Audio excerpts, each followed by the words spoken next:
YouTube life when you're in a normal shirt and then pajama pants.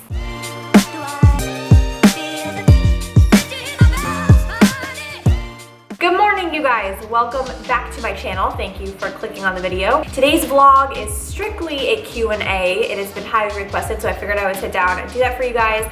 I posted this picture on Instagram and asked you guys to leave some comments, so I'm just gonna go through them and see what was asked, and let's just start out with the first one. Sin McCrae asks, what is your go-to healthy sweet dessert?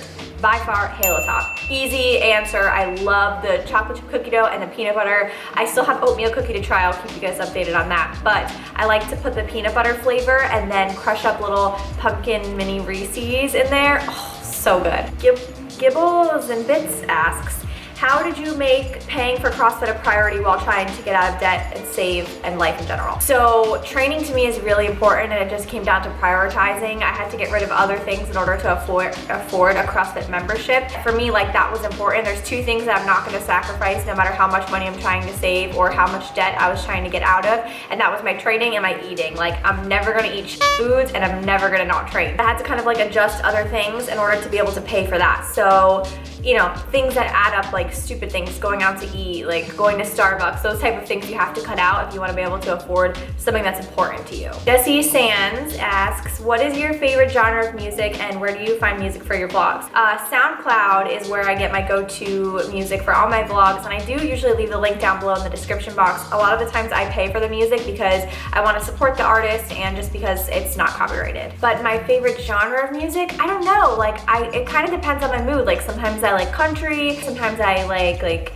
rap and hip hop, and then other times I'm like High School Musical. Like, it's really all over the place. I don't have a favorite. I think it just depends on my mood. Claudia Bacon asks, tips on eating out at a restaurant. Okay, this is something I always tell to my clients. If you ever want to know like what they put in restaurant foods or how they typically make their stuff, go watch Diners, Drive-Ins, and Dives, because it's interesting to me. Like, you go to a restaurant that you would think is healthy, and even if you ordered the healthiest thing on the menu, guarantee you it's cooked with a ton of oil, a ton of butter, a ton of salt. Like, that's primarily why eating out at restaurants is never going to be like accurate. You can do your best to track, like eyeball how much meat is in the serving, or like eyeball the vegetables, and you can log it, but at the end of the day, it's never going to be 100%, so you kind of just have to accept it and just do your best. Like, for example, one time I went to Seasons 52, which is like a pretty like high-end healthy restaurant. Like, they pride themselves on being healthy, and so I got a half chicken with vegetable meal. Okay, like, I thought, how much easier can it be? It's chicken and vegetables, right? I ordered that, and then later that night I decided to put it into my MyFitnessPal to see how much it was.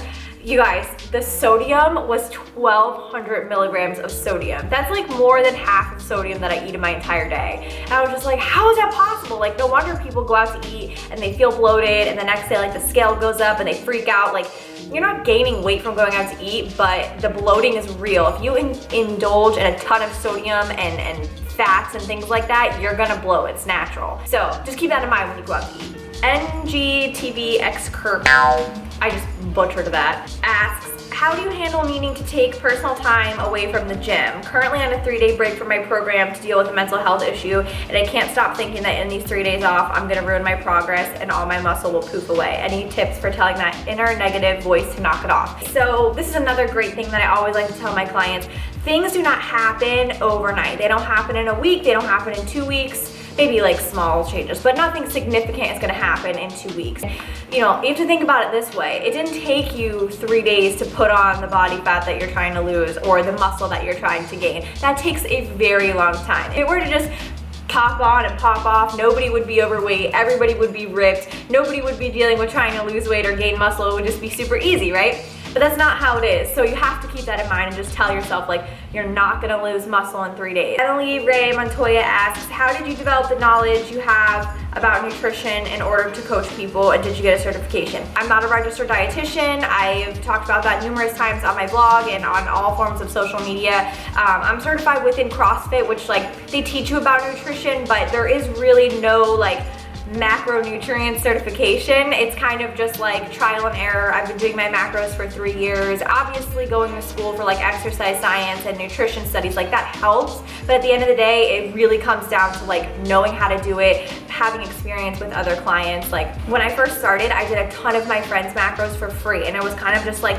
trial and error, like see what works for them based on their body statistics. And I took a ton of notes, a ton of studies. I honestly don't feel like anything that I've learned in college like applies to anything that I'm doing with macro coaching. So just my personal experience, but I think that that's how I've gained most of my knowledge. Emma Darabont asks, what is the #1 thing you would advise for someone doing the open for the first time? Great question. Okay, so doing the open for the first time, my #1 piece of advice is do not compare yourself to anybody else. The open is a time for you to see where you stand and what your weaknesses are, what you can improve on, and that's all that you should focus on. Don't compare your time to somebody else's. Don't feel bad because somebody else finished the workout faster than you. And honestly, just have fun. Like if it's your first open, you're most likely not going to regional, so it's just a time for you to enjoy the workout, enjoy the community, enjoy the whole open aspect, and just really have fun with it. More open questions. Darian Gallup asks, how to prepare yourself for each open workout, eating and everything. I personally get very nervous during workouts, especially the open, like any competition, so I don't like to eat like an hour, hour and a half before. I don't eat anything. I just drink water, but again, that's just me. My meal that I'll have like 2.5 hours before is gonna be a good ratio of protein to carbs with little fat because I don't want to delay the digestion of carbs or upset my stomach. Other than that, just making sure you're hydrated and mentally preparing yourself is gonna be the most important part. I know 17.1, you guys are probably seeing this after I've done it, but as of right now, I haven't done it yet, and I'm still trying to mentally prepare myself. Each and every week of the open is gonna be something different. I think that 17.1 so far is just gonna test who has the best engine, and there's probably gonna be skill work and heavy barbell, so whatever your skills are, you're gonna have to apply it to that workout and just try to push through it.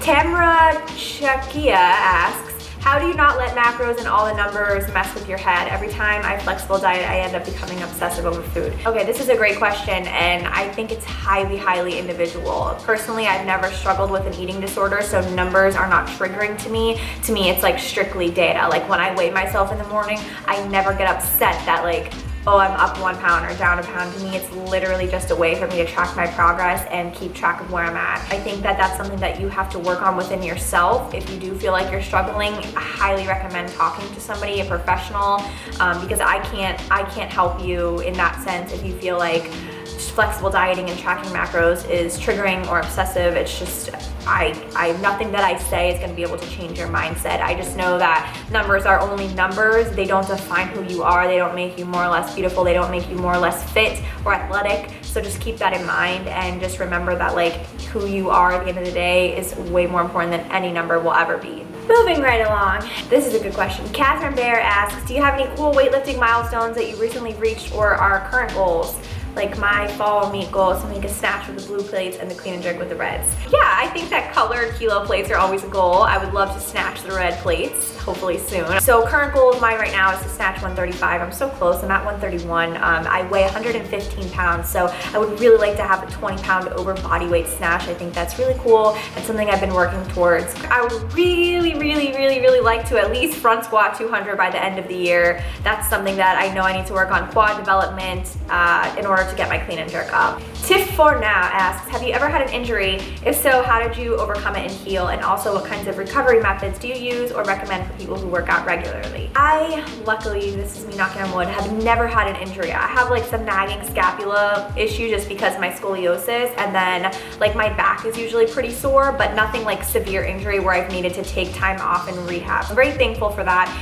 But my recovery pretty much goes with how I'm feeling. So like some days I need more recovery than others. Tons of stretching, yoga, Epsom salt baths, lacrosse balling, foam rolling, stretching. When I go to the chiropractor, I get stim on my back and heat and ice. And I try to do as much as possible when it comes to recovery because you can train as hard as you want, but if you're not recovering, it's not gonna benefit you. Jade asks, how do you balance work, your side projects, and still time to fit in exercise? Another like priority type question. I just feel like I know what's important to me. So for me, that's training and eating well. So like some days I dedicate a huge chunk of my day to meal prepping and organizing everything for the upcoming week, planning out which days I'm gonna train, which like high volume, low volume rest days, and just like side projects I do when I can. Like my ebook, I worked on it like bits and pieces over the past 6 months, things like that. And then clients obviously are a huge priority of mine, so I dedicate like 4 hours a night from the time I'm done training and eating until I go to bed and just answer client emails. In order for me to get things done, I need to write them down, organize them, set a plan, and that's the only way that I can get things done. Kimber Chip asks, do you have an easy way to figure out macros? I can't seem to grasp the concept and it's so frustrating. It's really, really individualized, honestly, and it depends on a lot of different factors, which is why I don't typically recommend if you're a first-time macro tracker to just get it from a calculator, because it doesn't take into account a lot of personal things that a coach may ask you. For example, metabolic damage. So for somebody that's eaten like extremely restricted calories for a long period of time and then wants to slowly increase their calories or do what's called a reverse diet, their macros are going to look very different from somebody that's been eating at a high level and wants to cut down. They might have the same body statistics as far as like height and current weight, but they will need 2 totally different sets of macros. It depends, and everybody's body's so different. Like I've mentioned this before to you guys, I was able to build up my metabolism and slowly increase calories over the last 2 years to where I started out maintaining at like 1750, 1800 calories, and now I maintain at like 2200 calories. The way that I like to start people off is figuring out their BMR, their basal metabolic rate, then going from there, finding their TDEE, their total daily energy expenditure, and then setting their caloric amount based off of that. And then individual macro ratios will vary depending on like how much body fat they have, what their goals are, their training level. For example, somebody that trains 2 times a day, CrossFit and weightlifting, is going to need significantly more carbs than somebody that does like a spin class 3 times a week. It's very different. And even though like you would put that into a calculator that you're active, those 2 people might consider themselves to be active, but their total daily energy expenditures are very different. I guess the whole answer to this question is it's no one specific way to figure it out. Hire a coach. Kristen Nicole asks, have you ever had to leave a box you were at because of problems there, and how did you come to the decision to leave, and how was the fallout? Yeah, I left the first CrossFit box that I was at primarily because I moved really far away and it was like a 30-minute drive, and I was working overnights at the time, so like schedule-wise it just didn't make sense. I'm not gonna really talk about like the other stuff that happened because it's just not relevant to my life anymore, and I don't care, and I don't want to put those people out on blast, so it is what it is. The fallout, it happened. Everything happens for a reason, honestly. If you aren't meant to be at that specific place in your life, there's another place that you are meant to be at. So don't stress it if you need to leave a box for personal reasons. It happens to a lot of people, and just move on and find a place that you fit better at and you enjoy. And it's so important to have a training environment that you feel comfortable in. You're not feeling judged or like ridiculed or talked about behind your back. And once you find that, you fit into that community, it just makes your overall training experience so much better. Not a question, but you look like Melissa Benoist from Supergirl. Really? I'm gonna put her picture here. Tell me if you guys think so. So that is going to wrap up the Q&A. Thank you to everybody that commented on the picture and asked a question. If you do like those informative workout videos and you missed last week's video, you can click here to watch it. I took you guys through my whole workout and also explained some like snatch accessory fixes that I'm doing. Also a Whole Foods haul and my favorite protein bars. It's an awesome video. You should go check it out. If you like it, give it a thumbs up, and also click to subscribe, because when I hit 10,000 subscribers, I will be doing an awesome fitness giveaway, like a huge duffel bag of stuff, and I'm very, very excited for it. So please click the button to subscribe. That's it. I don't think I have anything else, so I will catch you guys in the next video. Thank you so much for watching. I love you guys, and talk to you later.